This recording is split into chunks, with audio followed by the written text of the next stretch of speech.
Khung cảnh này thì nói chung là có lẽ vô cùng quen thuộc và kiểu đầy ám ảnh luôn. Mọi người cứ thử hình dung nhé. 2 giờ sáng, ánh sáng xanh từ màn hình máy tính hắt lên cái khuôn mặt mệt mỏi, mắt thì vằn tia đỏ của một người mới bước chân vào nghề sale logistics. Ôi, cái tầm giờ đó thì chắc chắn là đang cày cuốc báo giá rồi. Chính xác, họ đang mải mê gõ phím, gồng mình làm báo giá ngày đêm cho một tập đoàn hoành tráng nào đó, vừa gửi một cái email yêu cầu check giá cước dài dằng dặc. Cảm giác lúc đó là gì nhỉ? Kiểu là sự hưng phấn tột độ. Giống như kiểu mình sắp chốt được một cú nổ vĩ đạn, thay đổi cả sự nghiệp ấy. Một hợp đồng mà chắc chắn sẽ làm cả văn phòng phải trầm trồ. Nhưng mà thực tế thì đâu có màu hồng như thế. Đúng, thực tế tàn khốc lắm.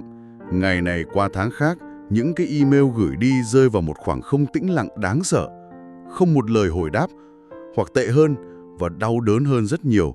Người sale đối nhận ra mình thực chất chỉ là lốp dự phòng thứ ê. Kiểu một cái máy báo giá miễn phí. Chuẩn luôn, họ vô tình tự biến bản thân thành cái máy check giá, nơi mà khách hàng chỉ việc ném thông tin vào để lấy số liệu tham khảo, rồi đem chính cái báo giá đẫm mồ hôi nước mắt đó đi làm vũ khí để ép giá bên vận chuyển hiện tại của họ. Đó thực sự là một vòng lặp nghiệt ngã. Một cái vòng lặp đã đánh gục không biết bao nhiêu nhân sự tiềm năng trong cái ngành chuỗi cung ứng này rồi. Sự nhiệt tình mà đặt sai chỗ thì nói chung nó sẽ biến thành sự tự bóc lột. Và đó chính là lý do mà chúng ta ngồi đây hôm nay để mổ xẻ vấn đề này. Nhiệm vụ của chúng ta là bóc tách cái tư duy đằng sau việc phân loại khách hàng để trả lời cho một câu hỏi vô cùng nhức nhối. Đó là tại sao một khách to chưa chắc đã là một khách tốt? Và quan trọng nhất, làm sao để những người làm sale ngừng lãng phí mồ hôi công sức cho sai người? Vâng. Nếu chúng ta bước lùi lại một chút và nhìn vào cấu trúc vận hành cốt lõi của ngành, thì có một sự thật được đúc kết từ thực tế thế này. Cái mác công ty lớn với những trụ sở cực kỳ hoành tráng thường làm mở mắt các tính toán chiến lược về dòng tiền và nguồn lực của người làm sale. Nghĩa là thấy to thì ham, nhưng quên mất bài toán thực tế. Đúng vậy. Sứ mệnh của buổi phân tích này là cung cấp một lăng kính hoàn toàn mới để chọn đúng người mà trao báo giá. Điểm mấu chốt được đưa ra trong các tài liệu này là đừng bao giờ hỏi phải theo đuổi một khách hàng bao lâu, mà hãy đo lường xem đối tượng đó có thực sự đáng để bộ máy vận hành của chúng ta tiêu tốn thời gian hay không. Khách hàng mang lại giá trị lớn nhất tuyệt đối không phải là người đi một lúc nhiều hàng nhất đâu. Không phải khối lượng quyết định tất cả sao? Không hề, mà đó là người đi hàng cùng hệ thống của chúng ta lâu dài và ổn định nhất. Sự bền bỉ luôn chiến thắng sự hào nhoáng ngắn hạn. Chà, nghe thì có vẻ đi ngược lại hoàn toàn với bản năng săn mồi của dân SEO rồi, khi mà ai cũng chỉ chăm muốn săn được cá mập ngay lập tức.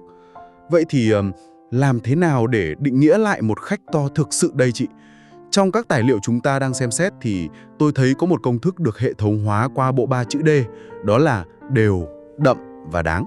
Hãy bắt đầu phân tích với chữ D đầu tiên đi, chữ đều. Tại sao sự đều đặn lại được xếp trên khối lượng khủng? Chữ đều ở đây nó giải quyết trực tiếp cái bài toán sống còn về nhịp độ vận hành và an toàn tài chính. Anh cứ hình dung một kịch bản thực tế thế này nhé. Một khách hàng xuất hiện mang theo một dự án đi cả trăm container trong vòng 1 tuần. Ôi, doanh thu nhảy vọt luôn, tạo ra một cái đỉnh đồ thị khổng lồ cho công ty. Chính xác, là doanh thu nhìn rất khủng. Nhưng hệ lụy đằng sau đó là gì anh biết không? Đội ngũ chứng từ phải thức trắng đêm để xử lý hải quan. Bộ phận điều phối xe tải, trucking phải tranh giành từng chiếc xe kéo trên thị trường, đẩy chi phí nội địa lên cao vút. Mọi nguồn lực bị vắt kiệt. Và rồi, sau chiến dịch đó, khách hàng này biến mất tăm suốt cả năm trời. Hiểu rồi. Tức là hệ thống vừa trải qua một cơn quá tải đột ngột, kiểu nhồi máu cơ tim ấy, để rồi ngay sau đó lại đối mặt với sự trống rỗng, không có một đồng dòng tiền nào duy trì. Chuẩn luôn. Việc đó tạo ra rủi ro đứt gãy cực kỳ lớn cho doanh nghiệp logistics. Thay vào đó nhé, một khách hàng có tần suất 2 đến 3 shipment, tức là chỉ đi 2 đến 3 lô hàng mỗi tuần thôi, nhưng họ kéo dài xuyên suốt 52 tuần trong năm. Thì nó lại mang đến một cấu trúc bền vững hơn rất nhiều. Đúng thế, nó tạo ra một nhịp làm việc rất trơn tru, dễ dự đoán. Nhờ sự đều đặn này mà người làm sale và cả đội ngũ vận hành có thể tối ưu hóa chi phí mua cước từ hãng tàu, chủ động sắp xếp xe tải từ trước, và quan trọng nhất là dòng tiền thu về được duy trì cực kỳ ổn định để nuôi sống bộ máy. Giống hệt như việc chúng ta thiết kế một cái guồng nước vậy. Một dòng suối nhỏ nhưng mà chảy liên tục thì sẽ làm guồng quay mãi mãi, tạo ra năng lượng bền vững. Còn một trận lũ quét khổng lồ đổ ấp xuống thì chắc chắn chỉ làm gãy nát các cánh quạt, rồi sau đó để lại sự khô hạn mà thôi. Nhân tiện nói về tư duy xây dựng nền tảng vững chắc và đột phá này, thì mọi người ơi, hãy like, share video này nếu mọi người thấy những phân tích nãy giờ hữu ích nhé. Và nhớ đăng ký, subscribe kênh Đời Sale Logistics ngay lúc này để nhận thêm các chiến lược sales và logistics đỉnh cao, đảm bảo giúp đời sale của chúng ta bớt khổ rất nhiều đấy. Chắc chắn rồi, trang bị kiến thức thì luôn là khoản đầu tư khôn ngoan nhất mà. Và điều đó dẫn chúng ta đến thẳng chữ đờ thứ hai trong cái hệ thống quy chuẩn này, đó là đậm. Đậm ở đây tức là biên lợi nhuận, margin đúng không chị? Chính xác. Chữ đờ này đại diện cho biên lợi nhuận. Ở đây có một sự dịch chuyển tư duy rất rõ ràng về việc tối ưu hóa nguồn lực nhân sự. Các báo cáo thực tế chỉ ra rằng, việc dồn lực làm một lô hàng khó luôn mang lại tỷ suất sinh lời vượt trội hơn hẳn so với việc chạy theo số lượng. Nhưng mà hàng khó ở đây, cụ thể thì nó là những loại hàng như thế nào? Đó là những lô hàng đòi hỏi sự can thiệp kỹ thuật cực kỳ chuyên sâu. Ví dụ nhé, hàng hóa chất nguy hiểm cần đóng gói theo tiêu chuẩn EMDG, hoặc là hàng siêu trường siêu trọng yêu cầu phải khảo sát tuyến đường, dùng xe gầm thấp đặc chủng. Hay phổ biến hơn là hàng lạnh như dược phẩm, nông sản, cần duy trì một mức nhiệt độ khắt khe suốt cả hành trình. À, tức là những cái mặt hàng mà chỉ cần sai một ly là đi một dặm. Đúng vậy. Làm những lô hàng này đòi hỏi hàm lượng chất xám rất cao, quy trình phức tạp. Lợi nhuận từ một lô hàng dược phẩm đi container lạnh có thể bù đắp, thậm chí là vượt xa lợi nhuận của cả chục lô hàng cỏ. Hàng cỏ tức là những mặt hàng gia công thông thường, nhét vào container là xong, dễ vận chuyển đấy hả? Chuẩn, dễ làm nhưng biên lợi nhuận lại mỏng dính. Chỗ này chắc tôi phải đóng vai ác một chút. Nghe thì tỷ suất sinh lời của hàng khó hấp dẫn thật đấy. Nhưng mà tôi đang tự hỏi là nếu hàng đặc thù khó đến mức đấy thì rủi ro đền bù cho chính đầu công ty forwarder cũng tăng lên theo cấp số nhân đúng không? Giả sử nhé, một container dược phẩm bị ngắt điện tại cảng, hỏng toàn bộ hàng hóa trị giá hàng triệu đô. Lợi nhuận cao, đi kèm rủi ro pháp lý quá lớn. Vậy tại sao các phân tích này lại khuyến khích sell lao vào cái thị trường ngách đầy rủi ro này? Một phản biện cực kỳ thực tế. Rủi ro là có thật và rất lớn. Nhưng anh biết không, đó chính là cơ chế tạo ra rào cản gia nhập, cái mà mình gọi là barrier to entry ấy. Và từ đó nó tạo ra biên lợi nhuận động. Bởi vì rủi ro cao nên không phải tay mơ nào cũng dám nhận làm. À, có lý. Khách hàng họ cũng hiểu rất rõ điều này, nên họ sẵn sàng trả một mức phí dịch vụ cao, premium rate, để mua lại sự yên tâm và mua cái năng lực quản trị rủi ro từ công ty logistics. 10 lô hàng dễ thì có vẻ hoành tráng về số lượng đấy, nhưng nó lại cực kỳ nhạy cảm về giá. Tức là khách hàng sẵn sàng bỏ đi chỉ vì bên khác chào rẻ hơn chừng 5-10 đô la cước phí. Đúng thế. Nó vắt kiệt thời gian, công sức của nhân viên chứng từ để theo dõi, mà cái phần margin dư lại thì lại quá mỏng manh. Quản trị rủi ro tốt cho một lô hàng khó mới chính là cách xây dựng lòng trung thành không thể phá vỡ. Rõ ràng rồi. Thà dồn 100% chất xám để giải quyết một bài toán khó và nhận lại phần thưởng xứng đáng, còn hơn là chạy lăng xăng giải 10 bài toán dễ để rồi liên tục bị đem ra chợ so sánh giá rẻ. Vậy còn chữ đờ thứ ba thì sao? Chúng ta có đều, có đậm rồi. Yếu tố cốt lõi cuối cùng để hoàn thiện bức chân dung này là gì? Đó là chữ đáng, và thực sự nó đánh thẳng vào mạch máu của bất kỳ doanh nghiệp nào, đó là dòng tiền và quy trình thanh toán. Đáng nằm ở sự hiểu chuyện của khách hàng và một hợp đồng thanh toán minh bạch, đúng hạn. Ở điểm này, tôi tin chắc là sẽ có sự giằng xé nội tâm rất lớn trong mỗi người làm sale. Cái sự cám dỗ của doanh số nghìn container nó cực kỳ khủng khiếp, đặc biệt là khi áp lực KPI đè nặng vào dịp cuối quý.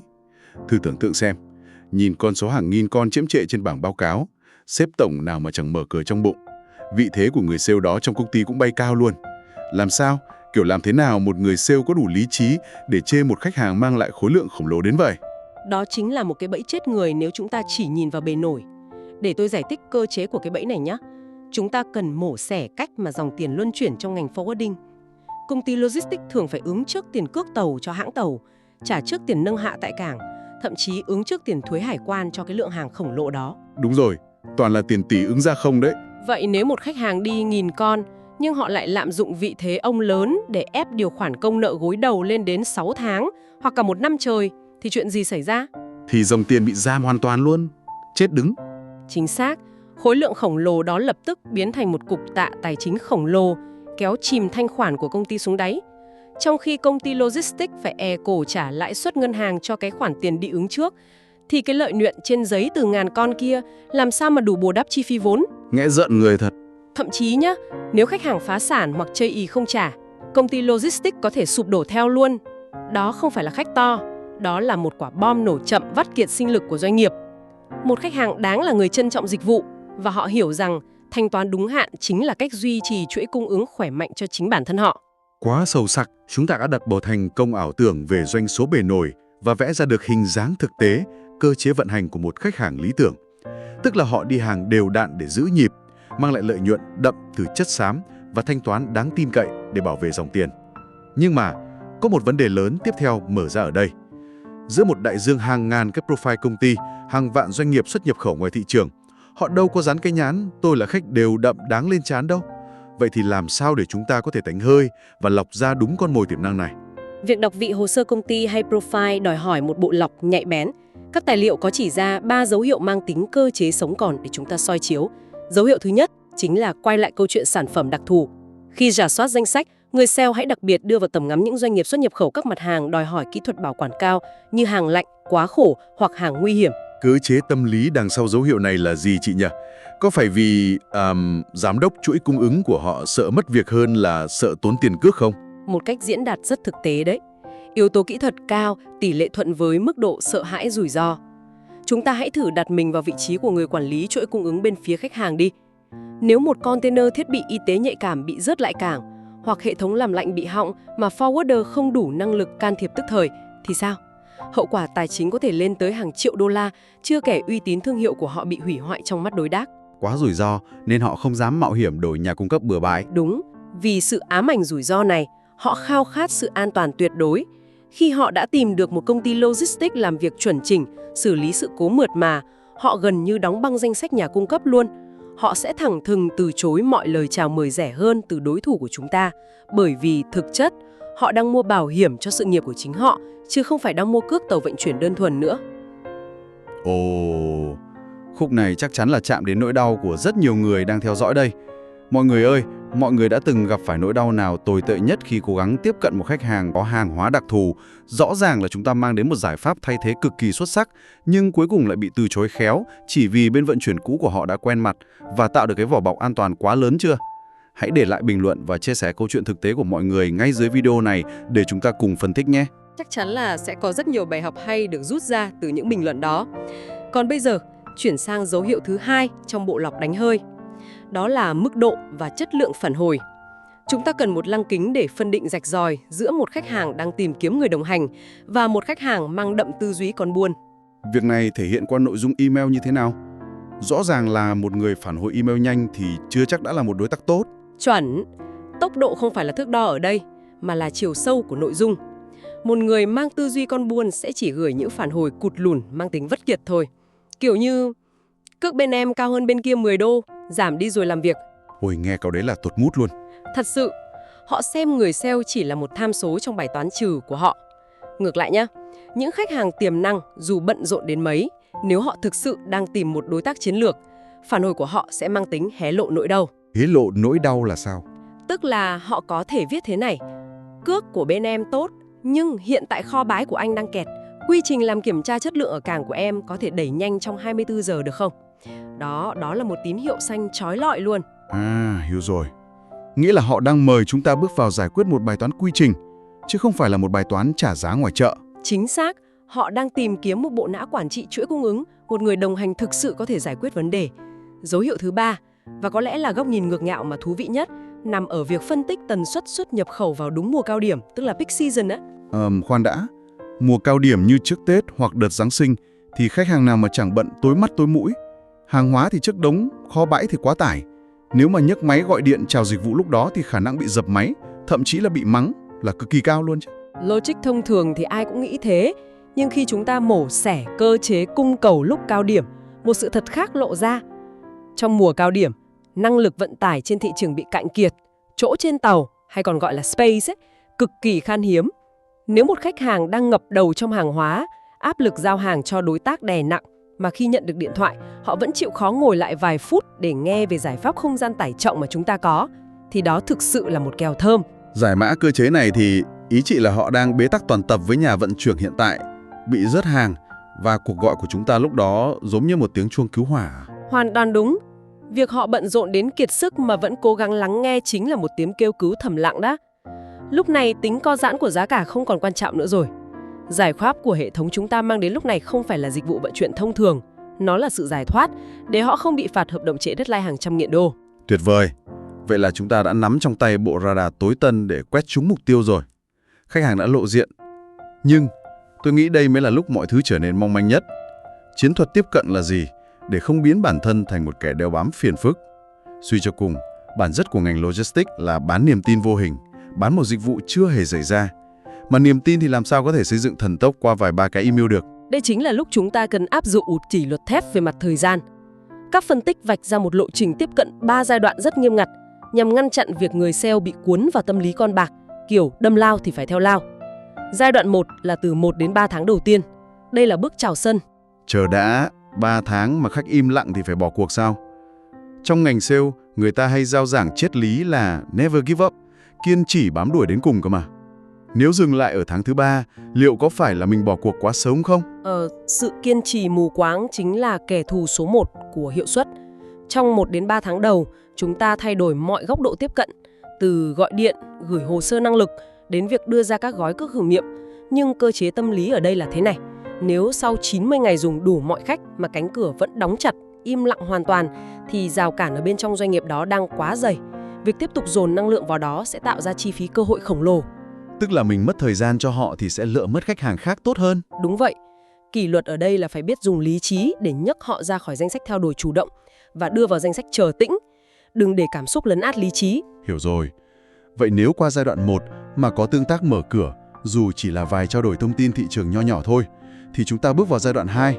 Giai đoạn này kéo dài từ tháng thứ 3 đến tháng thứ 6. Chiến thuật ở đây thay đổi như thế nào? Chiến thuật lúc này sẽ chuyển từ chào sân sang trạng thái chờ thời cơ bùng nổ. Có một phép ẩn dụ thế này để giải thích cơ chế hành động rất hay. Nó giống hệt như hệ thống phân loại bệnh nhân cấp cứu ở bệnh viện tuyến đầu ấy. Chúng ta đã khám sàng lọc ở giai đoạn 1 và biết bệnh nhân này đang khỏe mạnh vì họ có một nhà cung cấp logistics khác chăm sóc rất tốt rồi. Không ai mua thuốc khi đang khỏe cả. Chính xác. Ở giai đoạn 2, chúng ta không có bán thuốc dạo cho người đang khỏe nữa. Chúng ta đứng chờ ở phòng cấp cứu. Bởi vì trong chuỗi cung ứng toàn cầu phức tạp như hiện nay, không có một công ty forwarder nào, dù lớn đến đâu, là hoàn hảo 100%. Sẽ có lúc bến cảng đình công, tàu rớt chuyến hoặc hãng tàu đột ngột tăng giá một cách vô lý.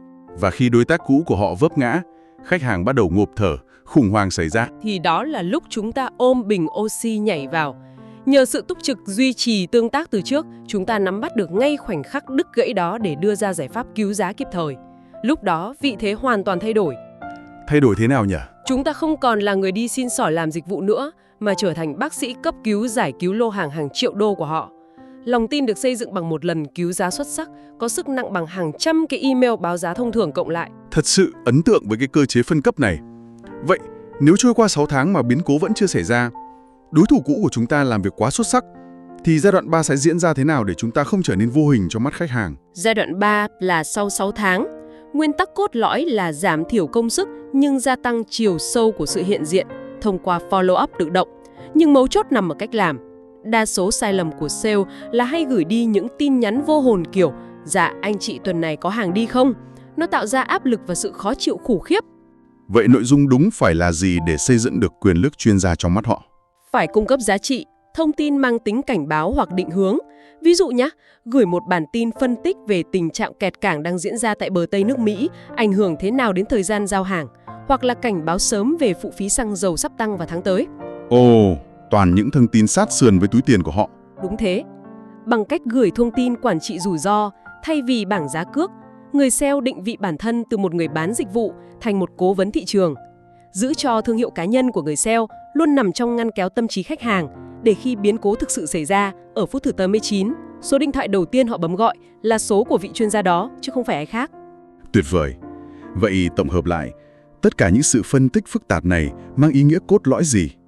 Nó phơi bày một sự tương phản cực kỳ thú vị và sắc nét trong tư duy làm nghề. Nó có nghĩa là một người sale bản lĩnh sẵn sàng lên một lộ trình kiên nhẫn bám trụ, tư vấn và đóng vai trò cố vấn cho một khách hàng tiềm năng tận 1 năm trời, thậm chí lâu hơn, nếu họ nhận định đối tác đó có sự tôn trọng dành cho hàm lượng chất xám của nghề logistics. Và đồng thời, cũng chính người sale đó, với lòng tự tôn nghề nghiệp cực kỳ mạnh mẽ, sẽ tuyệt đối không lãng phí dù chỉ 15 phút đồng hồ vàng ngọc cho một tổ chức mang tư duy ép giá thiển cận, coi bộ phận chứng từ và người làm sale chỉ như những cỗ máy check giá vô tri. Ranh giới giữa sự kiên trì chiến lược và sự hạ thấp giá trị hệ thống nằm trọn vẹn trong cái bộ lọc nhận diện ban đầu đó. Một cuộc mổ xẻ thực sự lột xác về tư duy luôn. Chúng ta đã đi từ việc đập vỡ những ảo mộng lấp lánh bề ngoài của các ông lớn thích chiếm dụng vốn, để rồi đi sâu khám phá cơ chế vận hành thực sự của một dòng tiền khỏe mạnh từ tệp khách hàng chất lượng. Vâng, để đúc kết lại bức tranh toàn cảnh của hệ thống này, thì làm kinh doanh logistics thành công, suy cho cùng, không phải là việc vác một cái rổ thủng chạy lăng xăng khắp thị trường để hứng mọi giọt nước rơi vãi ngắn hạn. Đó là nghệ thuật đo đạc, khảo sát địa chất để tìm đúng mạch nước ngầm tinh khiết nhất, và sau đó dồn toàn lực, kiên nhẫn xây dựng một đường ống dẫn kiên cố khép kín. Nghe như một triết lý kiến trúc vậy. Thực ra nó là một quá trình đòi hỏi tính kỷ luật sắc bén, sự thấu hiểu cơ chế tài chính, và trên hết là sự kiêu hãnh của những người làm nghề cung cấp giải pháp. Chọn đúng người để phục vụ, toàn bộ hệ thống vận hành sẽ khỏe mạnh và đời sale sẽ thôi không còn lao đao nữa. Một cái kết không thể trọn vẹn hơn. Chúng ta đã bàn luận rất sâu về cách chọn lọc khách hàng có dòng tiền đậm và có tư duy đáng tin. Nhưng trước khi phép lại, hãy thử lật ngược lại lăng kính để mọi người tự chất vấn bản thân một chút nhé. Trong bối cảnh thị trường vận tải toàn cầu luôn trực chờ những cơn địa chấn, khi cước tàu có thể tăng phi mã chỉ sau một đêm vì biến động địa chính trị, thì bản thân hệ thống công ty forwarder và chính năng lực của người làm sale cần phải được trang bị những vũ khí lõi nào. Một câu hỏi rất đáng suy ngẫm. Để khi thời cơ cứu giá bất ngờ ập đến, chúng ta không chỉ cứu họ một lần rồi thôi, mà khiến khách hàng đó quyết định bám rễ, phá bỏ cái vỏ bọc an toàn cũ để ở lại với chúng ta mãi mãi. Làm thế nào để không lặp lại bi kịch biến bản thân thành một chiếc lốp dự phòng mới, dùng tạm qua cơn nguy khốn rồi lại bị vứt xó? Mọi người hãy tự suy ngẫm thật sâu sắc về giá trị độc bản không thể thay thế của chính tổ chức mình nhé. Cảm ơn mọi người đã đồng hành cùng cuộc lặn sâu đầy trí tuệ này. Hẹn gặp lại! Nếu bạn thấy video này hay thì hãy click follow và chia sẻ nhé. Như khách thấy giá tốt thì chốt booking thôi.